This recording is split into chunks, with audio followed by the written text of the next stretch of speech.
All right, hear me out. Say you had a gun to your head and the entire horror universe to choose from to watch your three kids. Who are you picking? Yeah, exactly. You don't know. Your brain just blue screened. You're mentally scrolling through every demon, serial killer, and emotionally unavailable man in cinema trying to decide who's the least likely to eat your offspring. Don't worry, I got you. I'll tell you mine because you didn't ask, but you have a sick sense of humor. And honestly, I love that for us. So let's start strong with number 10. Number 10 is Chucky, obviously. He's a literal doll, a sentient Cabbage Patch Kid with a nicotine addiction. Do I trust him? Absolutely not. Would he keep up with my kids on the playground? Absolutely yes, he would. He'd play with them all day, and that's so important. He's fast, he's tiny, he's the perfect height to bite ankles. You may be wondering about all the risks. Honestly, mild. Yes, he might teach them how to stab. Yes, he might teach them new curse words. And yes, he might unionize the stuffed animals. But honestly, that just sounds like a lot of new experiences that they otherwise wouldn't have been able to experience. You already hate this list, don't you? Oh baby, I'm just getting started. Number 9 is Jigsaw. And listen, John Kramer means well. This guy has got a heart of gold. My kids would come home like, "Mommy, I learned empathy today." And empathy is an important life lesson, so I accept. He isn't going to roll over and let them out of hard situations when they are stuck. He's going to let them work through it. And we know these kids need some tough love. But listen, I don't need my 6-year-old saying things like, "I value my time on Earth more now." That's the biggest red flag here. I am not emotionally stable enough for my toddler to become a philosopher, which is why he's going to have to stay at number 9. Number 8, obviously Ghostface.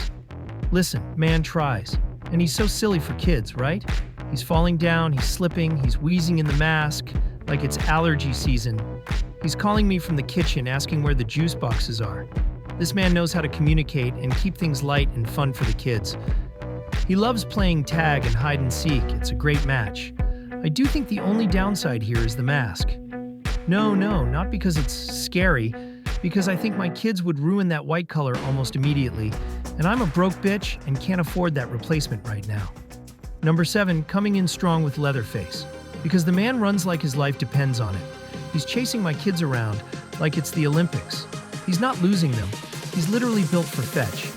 And listen, Leatherface has never harmed a child. As a matter of fact, I think he is one of the most childlike killers out there. The risks, though? So many. So many. But the main one? The snacks. Absolutely not FDA approved. He might serve Lunchables with a side of "don't ask questions." So my kids, unfortunately, would need to become vegetarian only for safety reasons. Number 6, the obvious choice, Art the Clown. This guy is creative, crafty. He does balloon animals and murder. Peak multitasking. He radiates positivity with his permanent smile.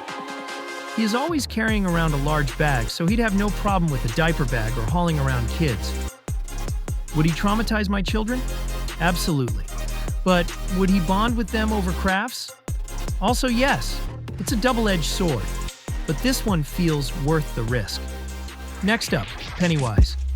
He is in the middle because he's fun. I'll give it to him. My kids would have a blast. Colorful, magical, entertaining. He can be a shapeshifter, that's fun. He plays with kids all day for a living, but here's the downside. He does live in a sewer. I don't need these kids catching a cold man. Plus, he kind of is one of the only killers known to go after kids, so he'd have to really promise me that he's not going to do anything crazy. But I think I could trust him. Number 4, easy choice here with Hannibal Lecter. Hannibal is class, he is culture. He's giving my children exotic charcuterie boards and random life advice in perfect grammar. He doesn't give away the ending of a story during bedtime. He lets them read through the whole thing themselves, even though they can't read.